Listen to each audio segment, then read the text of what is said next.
closest in Christ, I just want to talk to you guys about why God revealed himself to you.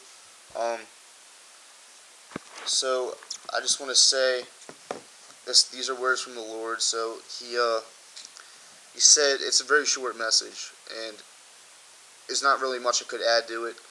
Um, I mean, I could, but it's just a short message. So this is what he said. He picked you up. He chose you out of everyone else because he heard your cries. When people made fun of you, when you were bullied or verbally abused by a friend or adult family member, when you looked for someone to talk to, but you had no one to lean on, and you weren't comfortable talking to anyone about your problem, when you were broken-hearted or left in the dust by your friends or family, when you were abandoned by your friends and cursed by your family, when Satan led you into sin and you didn't know what to do, and you didn't know why life was getting worse and worse for you, you didn't know what was making you stumble out of control and having all this bad, unfortunate stuff happen to you. When you stumbled into sin and you wanted to get out because your heart knew something wasn't right, I came and swept you up like an eagle because you were willing to pick up your cross and follow me. I heard your cries for help, praying or not praying. I hear you in your mind. I knew what you're going to pray before you pray for it. In your mind, you called on me because you knew in your heart something wasn't right.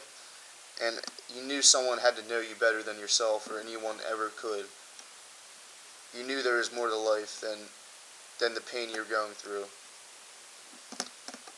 I exalted and transformed you in front of your peers. And you a better soul than you ever could be. And if you stay close to me, you will never be alone. I will never forsake you or leave you.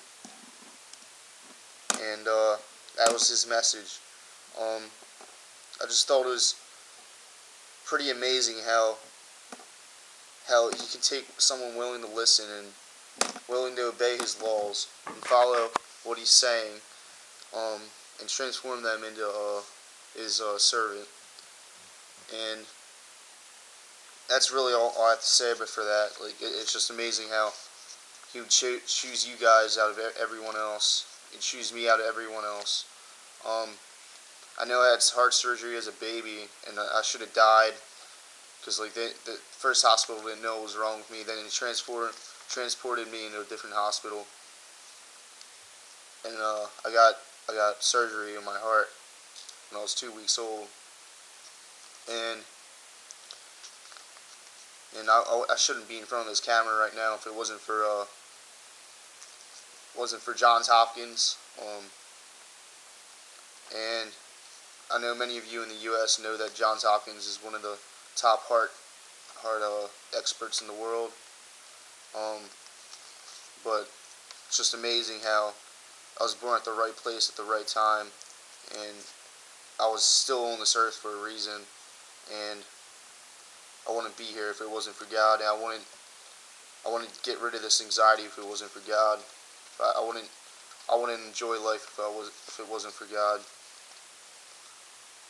And that was the whole thing in my CCD religious class when I got confirmed into the church.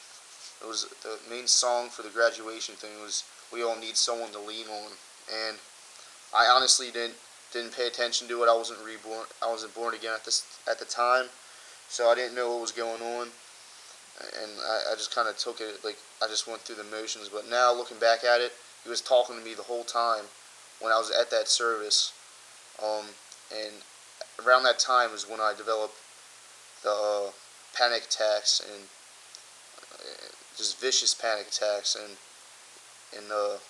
now like a few weeks ago I just kept on asking him, well, why, like not always I asked him, I was like, why did I have these things, why didn't you prevent them from happening? And now looking back at it, he was trying to get my attention, but I was just too caught up in life to even pay attention to what he was saying until I got down to the pit, until like almost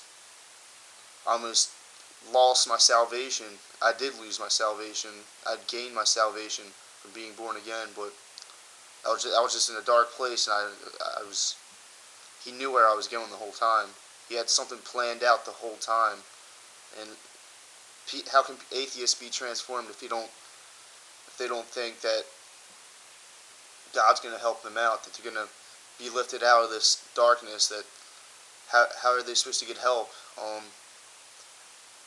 You guys are supposed to lift them up, show them God, show them Jesus' love, show them that He cares about them, that there is someone out there in the universe, in the world, that actually cares about them more than their friends and family, that knows them more than their friends and family, that they can trust more than their friends and family. And that's basically what I wanted to say, but I hope you guys enjoy it. Thank you.